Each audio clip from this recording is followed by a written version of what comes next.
IT Mantra. Today, I have on board Mr. Danish Fatwa. He is the CEO and founder of Web3 Private Limited. Since Danish is carrying years of experience in the IT sector, so he is the right person to answer our queries for the same. Hi Danish. Hi. So, IT sector is building with so many opportunities for different profiles nowadays, and people are looking forward to them. So, what do you think? What is the scope of IT services in the future? So of course, I'll start off with the stats. Like what I have read recently is there is almost 13 to 14 billion of export of services which is done from India across the globe, which is like a ton of business, and I believe the major chunk carries from an IT services. IT services, no doubt, is an emerging field these days. It's it's not a baby right now because it has come up a long way. What I have seen, IT services has a very big future in the coming time. You'll see a lot of technological startups. They are inventing new things. India is again becoming a new R&D section for an IT services. It's been emerging, right?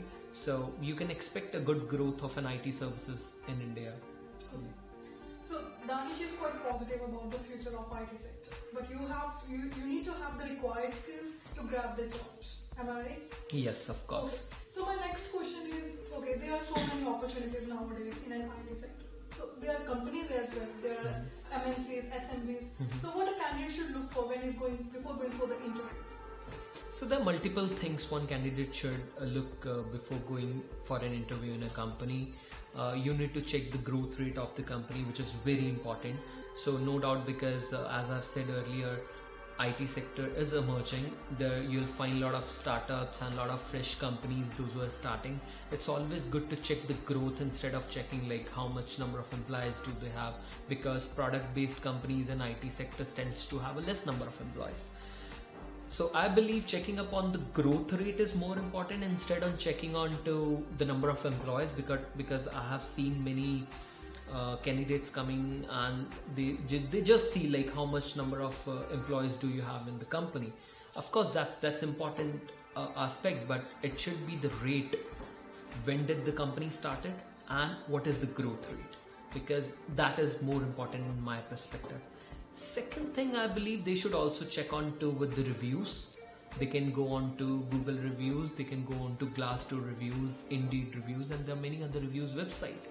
And I would love to add a note over here. I have seen many people, those who tend to have a bad experience, they tend to give a bad review. They tend to give a review, but if they have a good experience, they leave. They don't give that review.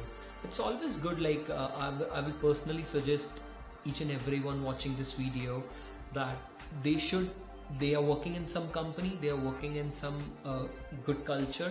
They should always appreciate that in the reviews, because that would be helpful for other candidates coming in. Because if you will help the ecosystem will of course help you. So one candidate should also check on to the reviews of the company. What is the culture of the company? How did they perceive the employees, right? So what I have also seen is people tend to walk away from the pressure. Come on man, this is a young era of IT, and I believe this is the high time for us to work.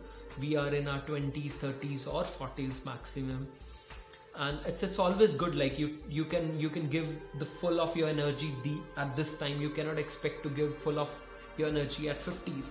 So it's always good, I believe, to give your best at this particular time, because you can enrich those skills fast and you can learn and stay with the pace of the technology growth.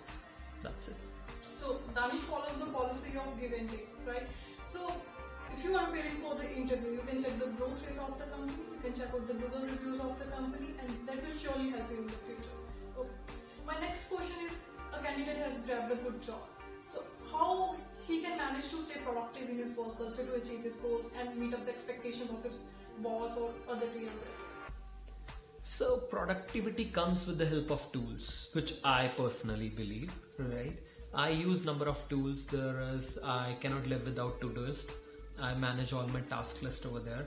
I cannot live without Google Docs, because Google Sheets, spreadsheets, and there are different tools which one use to stay productive and top of the task list.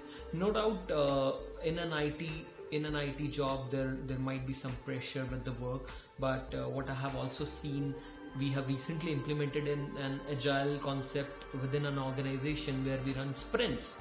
One can work on the sprint that what does that sprint mean? Sprint is something you work on a task and you give your best to that task, complete it, keep it aside, and take a rest, and then pick the second task and start doing it.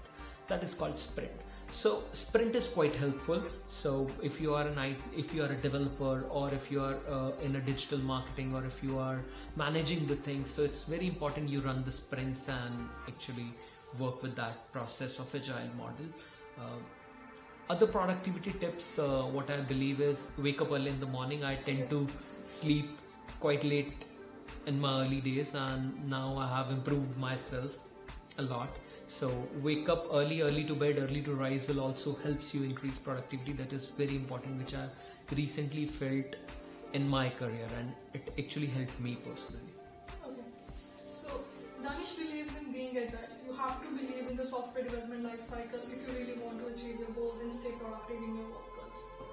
Now my next question is, if a person has some reviews and he contradicts with his boss, there are some instances when a person has to say no to your boss. So what he can do?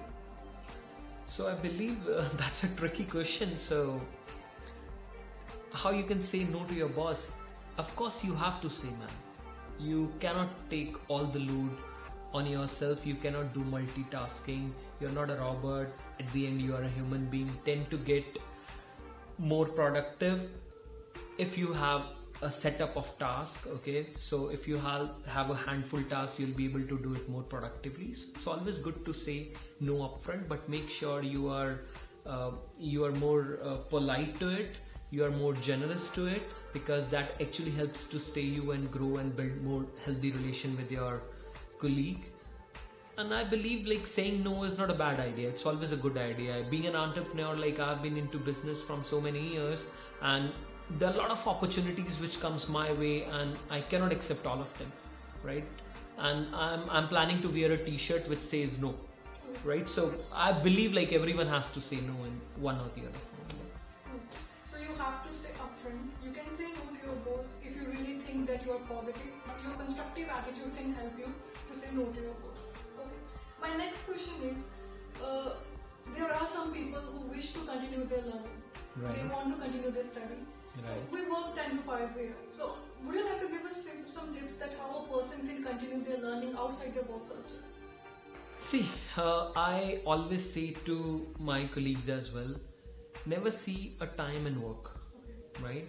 See the task list, see the job, what you're doing. It's more important to complete the task on time, because you are into a service-based industry, and service itself says you have to deliver the best. They will expect the best out of all. So, of course, you have to cover up with your skills as well, and I personally believe you can go for certifications in your domain, and I personally do it myself as well, and I'm fond of learning new things. I give a lot of time going out of the way as well. So one can actually spare some time in the evening or early morning and try to keep on educating themselves, because technology is growing at so rapid pace, you cannot even cope up with it. That's totally impossible. There are the millions of people, those who are producing the technology, and you are the only one who is learning, right? So you have to be master of one and jack of all. But when you are working on doing a mastery on that one particular trade, make sure you are good on that, you are on top of it. That's very important. Okay.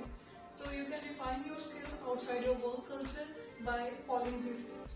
Okay, Danish, thank you for your precious time you have taken out for us. Okay, so guys, IT sector is burdened with so many opportunities nowadays. You just need to be optimistic, realistic, and interactive to grab your jobs. I'll be coming back soon to you with the new people, with the new profiles, and discussing your queries. Till then, goodbye.